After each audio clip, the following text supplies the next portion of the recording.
ఈరోజు మధ్య భారతదేశంలో ప్రధానంగా మతోన్మాద బీజేపీ ప్రభుత్వం 7 లక్షల సైన్యాన్ని ఈ ఛత్తీస్గఢ్ రాష్ట్రంలో దింపటం అనేటువంటి జరిగింది.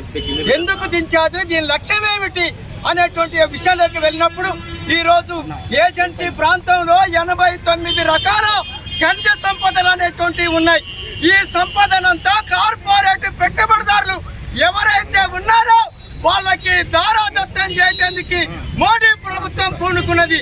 ఇది ఆదివాసీ గిరిజన చట్టాలకి వ్యతిరేకమైనటువంటిది, ఇది రాజ్యాంగానికి వ్యతిరేకమైనటువంటిది.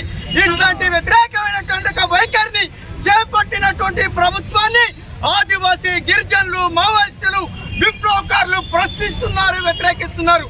దీన్ని వ్యతిరేకించినందుకు ఈ రోజు ఆదివాసీ గిరిజనులని దాదాపు 500 మందికి పైగా హత్య చేయటం అనేటువంటి జరిగింది.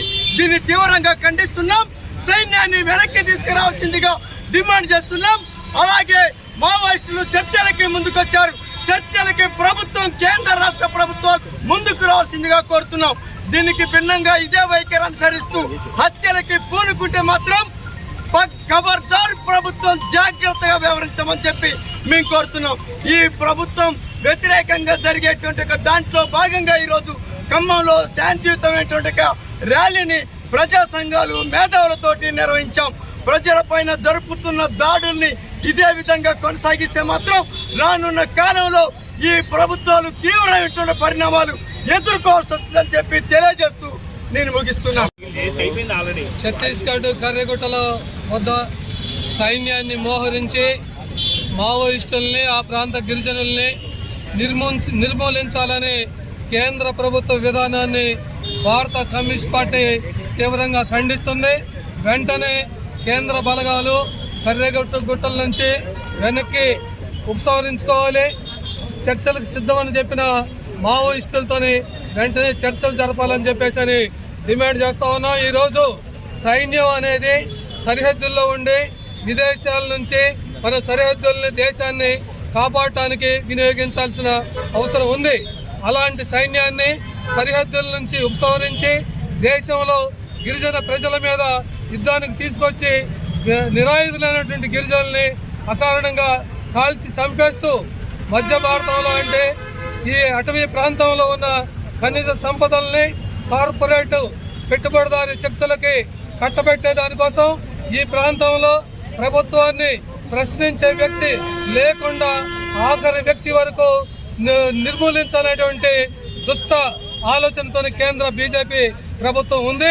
దీన్ని వెంటనే ఉపసంహరించుకోవాలని పౌర సమాజం, ఈ ప్రభుత్వం యుద్ధం ప్రజల మీద చేసే యుద్ధాన్ని పౌర సమాజం ఖండించాలని చెప్పేసి ప్రజాతంత్రవాదులు వీళ్ళకి అండగా నిలబడాలని భారత కమ్యూనిస్ట్ పార్టీ తరఫున కోరుతూ సెలవు తీసుకుంటున్నారు. దండకారణ్యంలో ఛత్తీస్గఢ్ ప్రాంతంలో గత కొన్ని వారాలుగా భారత సైన్యం అనేక విభాగాలు చెందినటువంటి సైనికులంతా కూడా పెద్ద ఎత్తున ఆ అడవి ప్రాంతాన్ని ముట్టడించి ఆదివాసీ గ్రామాలపైన, ఆదివాసీలపైన తీవ్ర మారణకాండ సాగిస్తూ ఉన్నారు. అనేక మందిని, అమాయక ఆదివాసీలని కాల్చి చంపుతా ఉన్నారు. మహిళలతో సహా అందరూ కూడా కాల్చి చంపుతా ఉన్నారు. దీన్ని మావోయిస్టులని పేరు పెడతా ఉన్నారు. మరి నిజంగా మావోయిస్టుల సమస్య, లా అండ్ ఆర్డర్ సమస్యను ప్రభుత్వం భావించినట్లయితే ఇలా మావోయిస్ట్ పార్టీ స్వయంగా ప్రకటించింది, మేము చర్చలకు సిద్ధం అని చెప్పి ప్రకటించింది. ప్రభుత్వం దానికి సిద్ధం కావాల్సిన అవసరం ఉంది. కానీ నిజంగా ప్రభుత్వానికి శాంతి కోరుకునే ప్రభుత్వం అయితే, సమస్య పరిష్కారం చేసే ప్రభుత్వం అయితే చేయాల్సిన పని ఏందని చెప్పంటే తక్షణం ప్రభుత్వం అక్కడ కాల్పులు విరమణ చేసి యుద్ధ వాతావరణాన్ని ఆపు చేసి మావోయిస్టు పార్టీతోటి, వారి ప్రతినిధులతోటి, ఆదివాసీ సంఘాల ప్రతినిధులతోటి చర్చలు జరపాలని చెప్పేసి మేము డిమాండ్ చేస్తా ఉన్నాం. ఒక దేశ సరిహద్దుల్లో ఏ పాకిస్తాన్ మీదనో మరొక శత్రు దేశం మీదనో చేసే యుద్ధంలాగా ఈ దేశ ప్రజలపైన, ప్రత్యేకించి అమాయకమైన ఆదివాసీ ప్రజలపైన ఈ ప్రభుత్వం యుద్ధం చేయడం అంటే చాలా సిగ్గుచేటైన విషయం. ఈ ప్రభుత్వం ఈ దేశ ప్రజలపై యుద్ధం చేస్తా ఉంది. ఎక్కడ ప్రపంచంలో ఇలాంటి యుద్ధం లేదు. అందుకనే తక్షణం ఈ ప్రభుత్వం యుద్ధాన్ని ఆపుచేయాలని డిమాండ్ చేస్తా ఉన్నాం. రెండోది, ఇవాళ ప్రభుత్వానికి ఎందుకు ముందుకు రావడం లేదు చర్చలకు అని చెప్పంటే, కేవలం మావోయిస్టు సమస్య మాత్రమే ప్రభుత్వానికి కాదు, లా అండ్ ఆర్డర్ సమస్య మాత్రమే కాదు, అపారమైనటువంటి ఖనిజ సంపద ఛత్తీస్గఢ్ దండకారణ్య ప్రాంతంలో ఉంది. కాబట్టి ఈ సంపద మొత్తాన్ని కూడా ఈ దేశంలో ఆదాని అమ్మాయి లాంటి కార్పొరేట్ సెక్టర్ దోచిపెట్టడం కోసం ప్రభుత్వం ఆలోచిస్తుంది. కాబట్టి మావోయిస్టుల పేరు చెప్పి ఆ పేరుతోటి లా అండ్ ఆర్డర్ సమస్య అనే పేరుతోటి వాళ్ళ తీవ్ర నిర్బంధాన్ని మానకాండం సాగిస్తూ అక్కడ మొత్తం ఆదివాసులను నిర్మూలించే ప్రయత్నానికి కుట్ర చేస్తా ఉంది. అందుకని ఈ కుట్రలు నిలిపేయాలని చెప్పేసి ఈ ప్రభుత్వం నిలిపేయకపోతే ఇది మావోయిస్టుల సమస్య కాదు, ఇది మొత్తం దేశ ప్రజల సమస్య. ఆదివాసీ ప్రజలు దేశంలో అంతర్భాగమే. ఆదివాసుల్ని చంపుతా ఉంటే వాళ్ళ రక్తాన్ని పారిస్తా ఉంటే దేశ ప్రజలు సహించరని చెప్పేసి ఈ ప్రభుత్వాన్ని హెచ్చరిక చేస్తా ఉన్నాం.